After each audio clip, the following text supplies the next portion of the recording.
শিলে বাটা মুরগি। রোববার দিন বাড়িতে যে মাংসটা এসেছিলো তার মধ্যে থেকে সলিড পিসগুলো আমি আগেই সরিয়ে রেখেছিলাম। তার কারণ আবার আমাদের বাড়িতে সলিড পিস খাওয়ার লোকের বড়ই অভাব। কেউই আমরা সলিড পিস খেতে খুব একটা ভালোবাসি না। তাই আজ এই সলিড পিসগুলো সদগতি করতেই বানিয়ে ফেললাম শিলে বাটা মুরগি।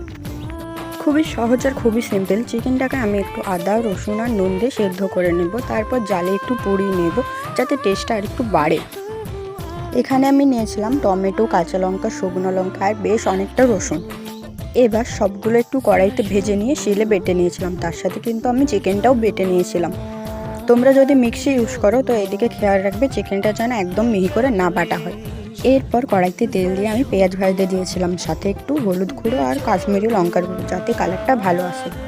এরপর পেঁয়াজটা ভালো করে ভাজা হয়ে গেলে দিয়ে দেবো চিকেনটা বেশ ভালো করে নাড়িয়ে চাড়িয়ে ভাজা ভাজা করে নিলেই রেডি আমাদের শিলে বাটা চিকেন।